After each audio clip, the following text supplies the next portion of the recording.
দ্বাপৰ যুগৰ অন্ত আৰু কলি যুগৰ আৰম্ভণি শ্ৰীকৃষ্ণৰ পৃথিৱীলোক ত্যাগৰ সৈতে চিহ্নিত হৈছে। পাণ্ডৱৰ ৰক্ষক শ্ৰীকৃষ্ণৰ অনুপস্থিতিয়ে ৰাজ্যখনত বিশৃংখলৰ উত্থানৰ বাবে অসুৰক্ষিত কৰি তুলিছিল। শ্ৰীকৃষ্ণক সাক্ষাৎ কৰিবলৈ দ্বাৰকালৈ যোৱা অৰ্জুনে উভতি আহি এই সংবাদ লৈ আহিলে যে প্ৰভু শ্ৰীকৃষ্ণ আৰু তেওঁৰ পৰিয়ালৰ সদস্যসকল বাসুদেৱ, দৈৱকী আৰু উগ্ৰসেন আদিকে ধৰি সকলোৱে এই সংসাৰ ত্যাগ কৰিছে। শ্ৰীকৃষ্ণৰ দেহাৱসানৰ সৈতে শক্তি আৰু ধৰ্মৰ সমতা যেন লুপ্ত হৈ গ'ল আৰু কলিযুগৰ আগমন অনস্বীকাৰ্য হৈ পৰিল। সেয়েহে যুধিষ্ঠিৰে পৰৱৰ্তী প্ৰজন্মলৈ ৰাজকাৰ্য সঁপোৱাৰ সিদ্ধান্ত ল'লে আৰু পৰীক্ষিতক হস্তিনাপুৰৰ পৰৱৰ্তী ৰজা হিচাপে ঘোষণা কৰা হ'ল। পৰীক্ষিত আছিল বীৰ অৰ্জুনৰ নাতি আৰু অভিমন্যু আৰু উত্তৰাৰ পুত্ৰ। মহাভাৰতৰ কথা অনুসৰি যেতিয়া পৰীক্ষিত মাতৃৰ গৰ্ভত আছিল তেতিয়া অশ্বত্থামাই পাণ্ডৱ বংশ শেষ কৰিবলৈ ব্ৰহ্মাস্ত্ৰ প্ৰয়োগ কৰিছিল। সেই অস্ত্ৰৰ শক্তিয়ে গৰ্ভস্থ শিশুটোক নিষেধ কৰিবলৈ উদ্যত হৈছিল, কিন্তু তেতিয়াই স্বয়ং ভগৱান শ্ৰীকৃষ্ণই ব্ৰহ্মাস্ত্ৰক বাধা দি শিশুটোক ৰক্ষা কৰে। গৰ্ভত থাকোঁতেই শিশুটোৱে বহুকেইটা পৰীক্ষাৰ সন্মুখীন হ'ব লগা হৈছিল। সেইকাৰণে তেওঁৰ নাম ৰখা হ'ল পৰীক্ষিত। শেষ পাণ্ডৱ যুধিষ্ঠিৰ স্বৰ্গলৈ যোৱাৰ পিছত পৰীক্ষিত হ'ল হস্তিনাপুৰৰ ৰজা। তেওঁ কেৱল এজন শক্তিশালী ৰজাই নহয়, তেওঁ আছিল অতি ধৰ্মপ্ৰাণ আৰু ন্যায়পৰায়ণ।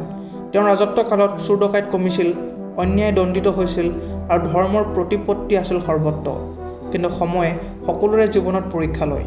ৰজা পৰীক্ষিতৰ লগতো ঠিক তেনেকুৱাই হ'ল। এদিন ৰজা পৰীক্ষিতে চিকাৰ কৰিবলৈ বুলি বনলৈ গৈছিল। চিকাৰ কৰি থাকোঁতে ৰজা পৰীক্ষিতৰ তীব্ৰ পিয়াহ লাগিল। জল বিচাৰি তেওঁ আহি শ্ৰমিক ঋষিৰ আশ্ৰম পালেহি। সেই সময়ত ঋষিৰ শ্ৰমিক গভীৰ ব্ৰহ্ম সমাধিত লীন হৈ আছিল। তেওঁৰ পুত্ৰ শৃংগী আৰু আন ঋষি কুমাৰ সকলো সেইদিনাখন বনলৈ গৈছিল। তৃষ্ণাত কাতৰ হৈ ৰজা পৰীক্ষিতে আশ্ৰমৰ চাৰিওকাষে পানীৰ সন্ধান কৰিলে। তাৰপিছত তেওঁ সমাধিস্থ ঋষিৰ ওচৰলৈ গৈ অতি বিনম্ৰতাৰে ক'লে, হে মহৰ্ষি, মই তৃষ্ণাত ব্যাকুল, অনুগ্ৰহ কৰি মোক অলপ পানী খাবলৈ দিয়ক। কিন্তু ঋষি সমাধিত লীন হৈ থকাৰ বাবে কোনো উত্তৰ নিদিলে। ৰজাই একে অনুৰোধ কেইবাবাৰো কৰিলে, কিন্তু কোনো উত্তৰ নাপালে। এই নীৰৱতাক ৰজাই ভুলকৈ বুজিলে যে ঋষিয়ে ধ্যানত লীন হোৱাৰ ভাও ধৰিছে আৰু এয়া যে তেওঁৰ অপমান।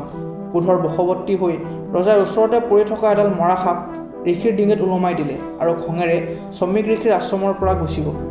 কিছু সময়ৰ পিছত সকলো ঋষি কুমাৰ আশ্ৰমলৈ উভতি আহিল। তেওঁলোকে আশ্ৰমত উপস্থিত হৈ ঋষি শ্ৰমিকৰ ডিঙিত মৰা সাপডাল দেখি স্তম্ভিত হ'ল। এই অপমান দেখি ঋষি পুত্ৰ শৃংগীৰ ক্ৰোধত সীমা নাথাকিল। তেওঁ ৰজাক অভিশাপ দিলে, মোৰ পিতাক অপমান কৰা ৰজা পৰীক্ষিত আজিৰ পৰা ঠিক 7 দিনৰ পিছত নাগৰাজ তক্ষকৰ দংশনত মৃত্যুবৰণ কৰিব। ৰজা পৰীক্ষিতে ঋষি শ্ৰমিকৰ ডিঙিত মৰা সাপ ওলমাই দিয়াৰ ঘটনাটো কেৱল এটা সাধাৰণ ক্ৰোধৰ ফল নহয়। এই ঘটনাটোৰ সৈতে কলিযুগৰ প্ৰৱেশ, কলিৰ প্ৰভাৱ আৰু ধৰ্মৰ অৱক্ষয় গভীৰভাৱে জড়িত। শ্ৰীকৃষ্ণৰ পৃথিৱীলোকৰ পৰা প্ৰস্থানৰ লগতে দ্বাপৰ যুগৰ শেষৰ ফালে কলিৰ প্ৰভাৱ আৰম্ভ হ'বলৈ ধৰে। ঘটনা অনুসৰি এবাৰ কলিয়ে ৰজা পৰীক্ষিতৰ ৰাজ্যত প্ৰৱেশ কৰিছিল। কলিয়ে ৰজাক ব্যাখ্যা কৰিলে যে এতিয়া পৃথিৱীত তেওঁৰ শাসনৰ সময় আহি পৰিছে আৰু তেওঁৰ প্ৰভাৱ এৰাই চলিব নোৱাৰি। পৰীক্ষিত ধৰ্মনিষ্ঠ ৰজা আছিল, কিন্তু তেওঁ ৰাজধৰ্ম মানি চলিছিল। তেওঁ জানিছিল যে কলিযুগৰ আগমন অনিবাৰ্য।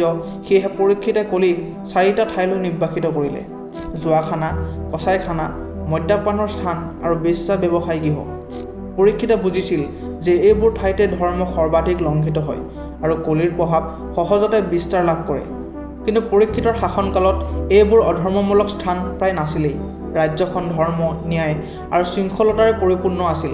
সেয়েহে কলিয়ে ৰজাৰ ওচৰলৈ আহি পুনৰ অনুনয় বিনয় কৰিলে আৰু ক'লে, হে মহাৰাজ, মই যদি একেবাৰে আশ্ৰয় নাপাওঁ তেন্তে মই ধ্বংস হৈ যাম।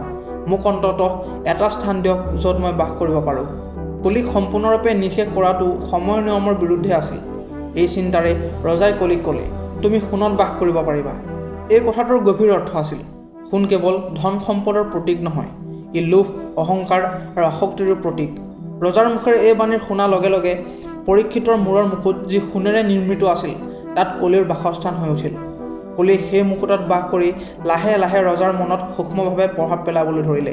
ইয়াৰ ফলস্বৰূপে ৰজা পৰীক্ষিতৰ বুদ্ধি বিধ্বস্ত হ'বলৈ ধৰিলে। তেওঁ আগতে যিমান ধৈৰ্যশীল, বিবেকবান আৰু ক্ষমাশীল আছিল, সেয়া ধীৰে ধীৰে হ্ৰাস পাবলৈ ধৰিলে। কলিৰ প্ৰভাৱে তেওঁক ক্ৰোধ, অহংকাৰ আৰু অবিবেচিত সিদ্ধান্তৰ ফালে ঠেলি লৈ গ'ল। শাস্ত্ৰ অনুসাৰে কলিযুগৰ প্ৰভাৱে মানুহৰ মনত ক্ৰোধ, অহংকাৰ, অধৈৰ্য আৰু বিবেকহীনতা সঞ্চাৰ কৰে। ৰজা পৰীক্ষিত ধৰ্মাত্মা আছিল যদিও কলিৰ সূক্ষ্ম প্ৰভাৱে তেওঁৰ মনত এই গুণবোৰ এক মুহূৰ্তৰ বাবে জাগ্ৰত কৰি তুলিছিল। এই প্ৰভাৱৰ আটাইতকৈ ডাঙৰ উদাহৰণ হ'ল ঋষি শ্ৰমিকৰ আশ্ৰমত ঘটা এই ঘটনাটো। আনফালে ৰাজভৱন গৈ পোৱাৰ পিছত ৰজা পৰীক্ষিতে নিজৰ ভুল উপলব্ধি কৰিলে। ঋষি শ্ৰমিকৰ এজন শিষ্যই ৰজাক ঋষিপুত্ৰ শৃংগীৰ অভিশাপৰ কথা ক'লে আৰু লগতে পৰামৰ্শ দিলে যে জীৱনৰ অন্তিমেই 7 দিন ঈশ্বৰৰ আৰাধনাত উৎসৰ্গা কৰিবলৈ। অভিশাপৰ কথা শুনি ৰজা পৰীক্ষিতে ব্যাসপুত্ৰ মহামুনি শুকদেৱৰ শৰণ ল'লে। শুকদেৱ মুনিয়ে 7 দিন ধৰি একেৰাহে ৰজাক শ্ৰীমদ ভাগৱতৰ কথা শুনালে। এই ঘটনাৰ পৰাই শ্ৰীমদ ভাগৱতৰ কথা 7 দিন ধৰি পাঠ কৰাৰ পৰম্পৰা আৰম্ভ হ'ল। 7 দিন পূৰ্ণ হোৱাৰ পিছত ঋষিপুত্ৰ অভিশাপৰ ফলস্বৰূপে তক্ষক নাগ আহি পৰীক্ষিতক দংশন কৰিলে আৰু ৰজা পৰীক্ষিতৰ মৃত্যু হ'ল। ৰজা পৰীক্ষিতৰ এই মৃত্যু কোনো সাধাৰণ মৃত্যু নাছিল, সেয়া আছিল মুক্তিৰ পথ। শাস্ত্ৰৰ অনুসাৰে কলিযুগে মানুহৰ মনত ক্ৰোধ, অহংকাৰ, অধৈৰ্য আৰু বিবেকহীনতা সঞ্চাৰ কৰে তথা বুদ্ধি আৰু বিবেক ঢাকি পেলায়। ৰজা পৰীক্ষিতৰ দৰে ধৰ্মাত্মা ৰজায়ো ইয়াৰ পৰা ৰক্ষা পাব নোৱাৰিলে। এই ঘটনাৰ গভীৰ অৰ্থ হ'ল কলিয়ে বাহিৰৰ জগতত নহয় মানুহৰ মনত প্ৰৱেশ কৰে। বন্ধুসকল, আশা কৰিছোঁ আপোনালোকে ভিডিঅ'টো চাই ভাল পালে। যদি ভিডিঅ'টো আপোনাৰ অলপ হ'লেও ইনফৰ্মেটিভ যেন লাগিল তেনেহ'লে ভিডিঅ'টোত এটা লাইক কৰক আৰু এনেধৰণৰ তথ্যমূলক ভিডিঅ'ৰ বাবে প্লিজ চেনেলটো ছাবস্ক্ৰাইব কৰক। আপোনাৰ মতামত কমেণ্টত জনাবলৈ নাপাহৰিব। ধন্যবাদ।